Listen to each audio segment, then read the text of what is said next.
Bismillahirrahmanirrahim. Assalamualaikum warahmatullahi wabarakatuh. Salam sejahtera untuk kita semua. Selamat malam mahasiswa dan mahasiswi Universitas Teknologi Semarang dan sekitarnya.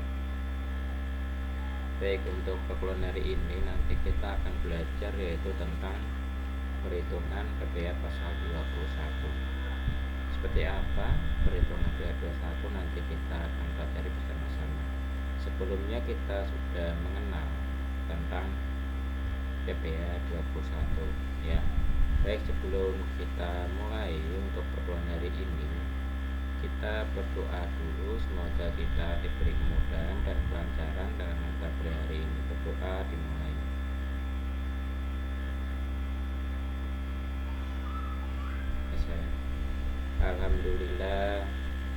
Alhamdulillah Rabbil Alamin, wassalatu wassalamu ala alihi washabihi wa barik wasallam ajmain. Segala puji syukur kita panjatkan kepada Gusti Allah SWT sehingga kita bisa bertemu kembali dalam mata kuliah hari ini.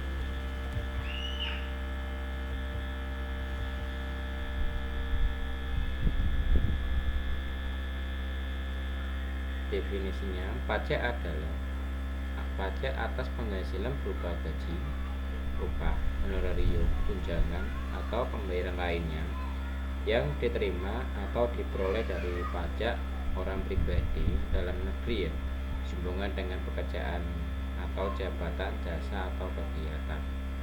Jadi PPh 21 itu dikhususkan untuk karyawan orang pribadi ya, yang sebagai pemotong ya itu adalah yang pemberi kerja.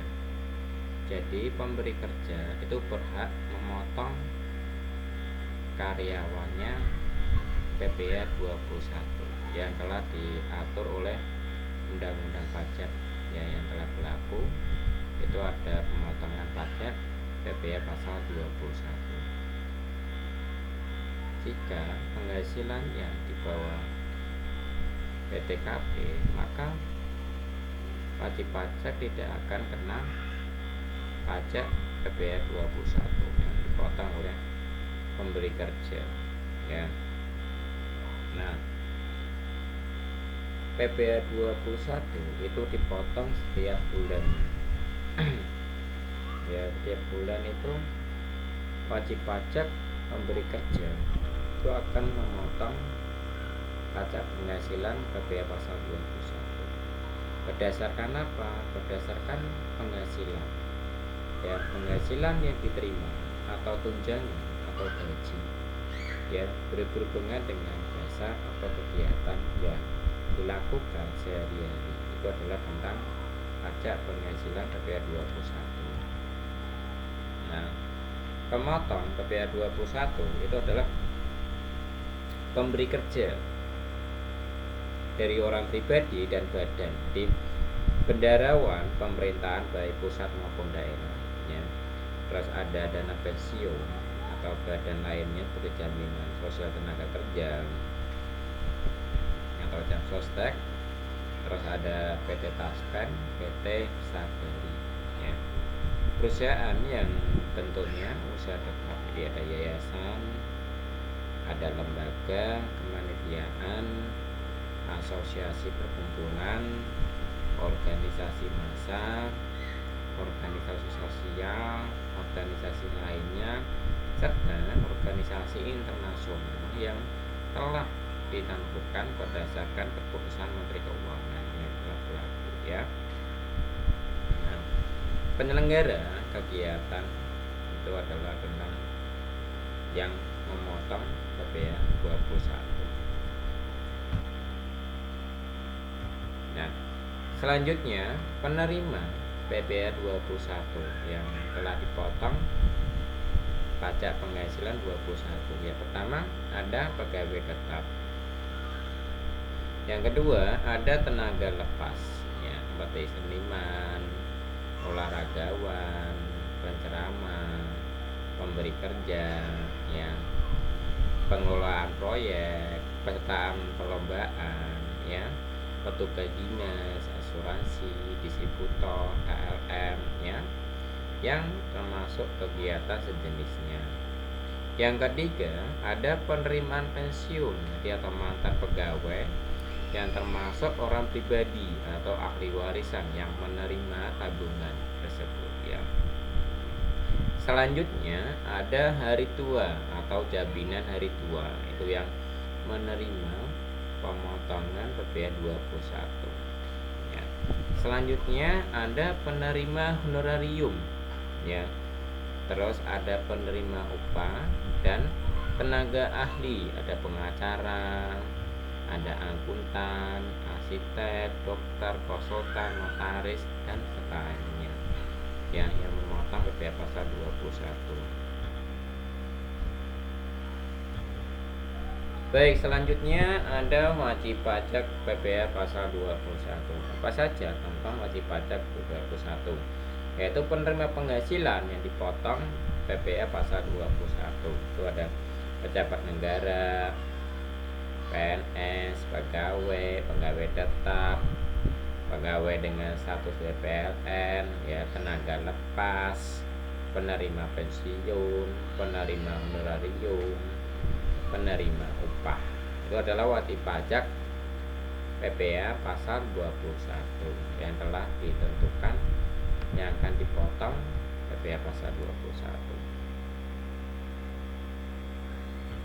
Baik, selanjutnya yang bukan wajib pajak PPh 21 itu adalah yang pertama, pejabat perwakilan diplomatik atau konsultan.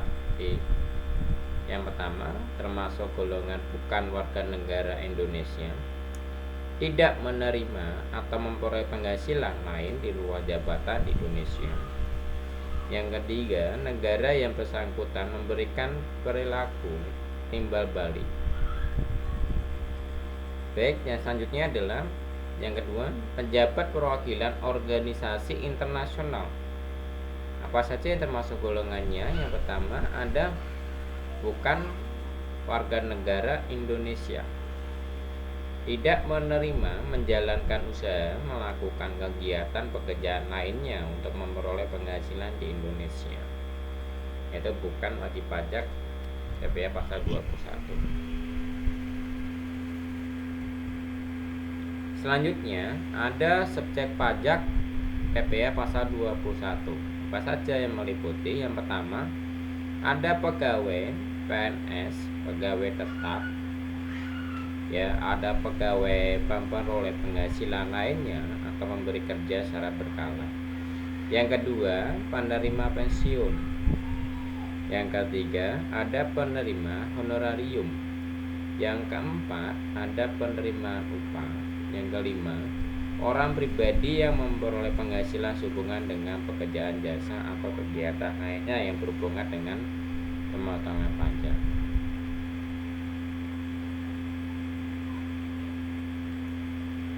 Baik, selanjutnya pengecualian subjek pajak. Apa saja yang mempengaruhi pengecualian subjek pajak? Yang pertama, pejabat perwakilan diplomatik dan konsultan atau pejabat lainnya dari negara asing dan orang-orang yang diperbantukan kepada mereka yang bertempat tinggal sama dengan mereka dengan syaratnya bukan warga negara Indonesia, serta tidak menerima atau memperoleh penghasilan lainnya dari luar jabatan tersebut ya.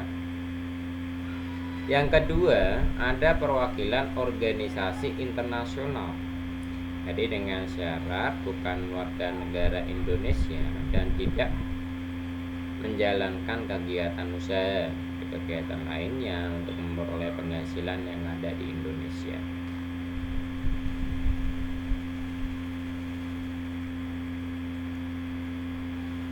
Baik, selanjutnya hak dan kewajiban subjek pajak. Jadi yang pertama, pada saat mulai bekerja atau mulai pensiun untuk mendapatkan pengurangan PTKP, maka penerima penghasilan harus menyerahkan surat pernyataan kepada pemotong pajak sebagaimana yang dimaksud dalam pasal 21 yang menyatakan jumlah tanggungan keluarga pada permulaan tahun takwin atau pada permulaan subjek pajak dalam negeri.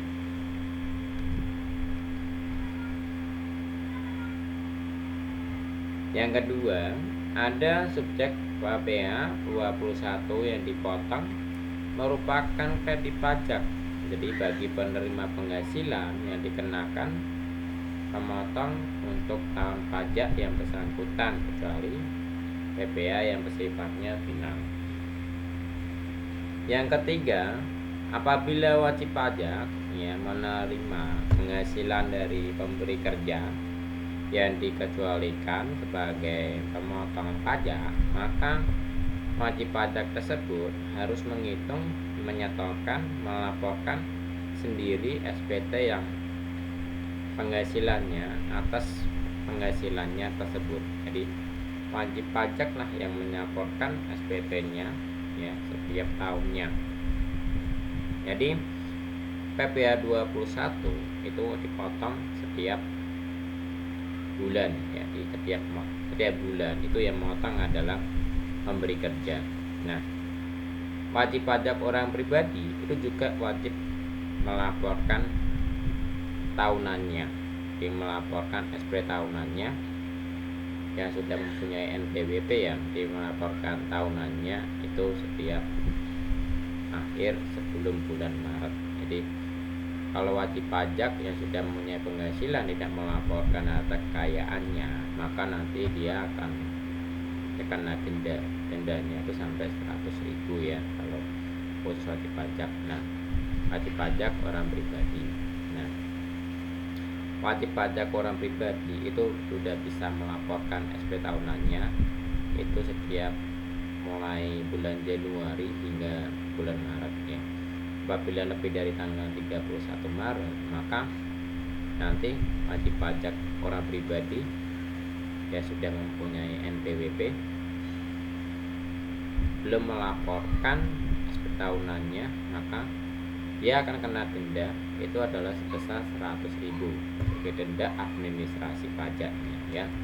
Nah, objek pajak PPh pasal 21 itu ada penghasilan yang diterima atau diperoleh pegawai penerima pensiun secara teratur ya, berupa gaji, uang pensiun bulanan, upah honorer, dan tunjangan.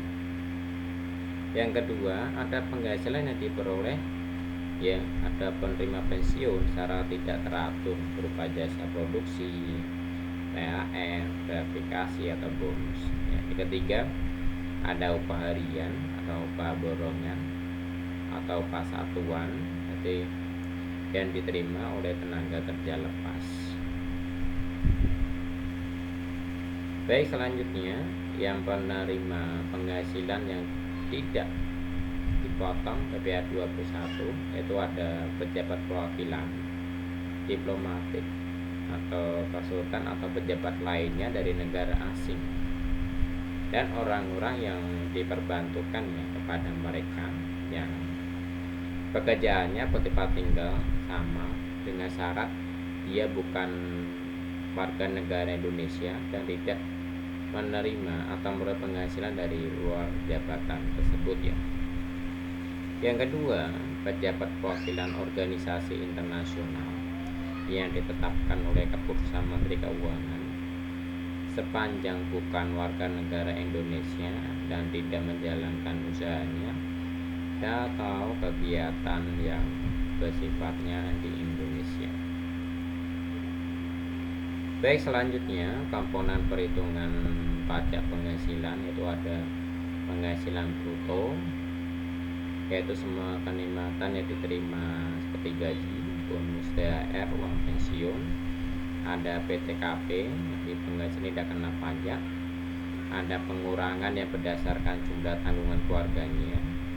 Yang ketiga, ada biaya jabatan Peraturan Menteri Keuangan nomor 50 PMK ya tahun 2008 tanggal 31 Desember 2008, yaitu adalah biaya jabatan 5% dari gaji bruto, itu maksimumnya adalah 6 juta per tahun, di per bulannya adalah 500.000, sedangkan biaya pensiunnya adalah 2.400.000, kalau disetahunkan menjadi 200.000 sebulan. Baik, selanjutnya penghasilan tidak kena pajak mulai 1 Januari 2009 itu pengurangan terhadap penghasilan bruto orang pribadi atau perorangan yang wajib pajak dalam negeri dalam menghitung pajak penghasilan kena pajak atau PKP menjadi objek pajak itu telah diatur pasal 7 Undang-Undang 67 ya tahun 2083 tentang penghasilan sebagaimana yang terakhirnya tahun 2008 dimulai berlakunya itu 1 Januari 2009. Jadi kalau diri sendiri adalah 15 juta, terus kalau tambahan wajib pajak kawin 1,32 juta ya, terus tambahan istri bekerja 15 juta 84, ada tambahan tanggungan itu 1,832 juta. Baik, di sini adalah contohnya PTKP wajib pajak. Kalau TK itu artinya tidak bekerja, tidak kawin ya. Kalau TK nya tidak kawin itu adalah 15 juta 80 ribu. Kalau kan-nol artinya dia menikah tapi belum punya tanggungan, itu adalah jumlah PTKP nya 17 juta 160 ribu ya. Kalau K1 sudah kawin tanggungan 1 maka menjadi 18 juta 480. Jika K2 itu adalah 19 juta 800, K3 21 ribu, TK1 tidak menikah punya tanggungan 1 17 juta ya. Kalau TK2 tidak kawin punya tanggungan 2 itu adalah 18 juta 480, TK3 19 juta 800. Inilah tentang PTKP berlaku. Nah, tarif pasal 17 Undang-Undang Pajak Penghasilan adalah yaitu kalau 50 juta maka tarifnya adalah 5%. Nah, 50 juta sampai 20 juta dia adalah 15%. Terus 50 juta sampai 500 juta adalah 25%. Kurang dari 500 juta itu adalah 30%. Itu adalah tarif pasal 17. Nah, contoh perhitungan PB pasal 21 contoh Saifuddin adalah pegawai tetap di PT Insan selalu Kesarikan sejak tahun Januari 2007 ya. Ia memperoleh gajinya sebesar 5.400.000, membayar uang iuran pensiun sebesar 250.000, menikah tapi belum punya anak, dia PPh nya 21. Nah, itu nanti ini adalah caranya. Ini dihitung dulu, ini kan selama sebulan. Nah, dikalikan selama 1 tahun. Nah, dikurangi namanya PTKP. PTKP nya berapa? Kalau TK kalau belum menikah itu adalah jadi berapa di sini? Nah, 15 juta 40. Nah, dikurangi itu hasilnya berapa? Baru dikurangi biaya pensiun, maka ketemu adalah PKP. Itu adalah untuk menghitung PPh pasal 21. Demikian dari perkuliahan saya. Apabila ada yang mau dipertanyakan nanti bisa kalian jawab ya di chat YouTube bisa, atau nanti bisa chat di grup WA ya. Baik, demikian dari perkuliahan saya mengucapkan terima kasih. Assalamualaikum warahmatullahi wabarakatuh. Salam sejahtera untuk kita semua.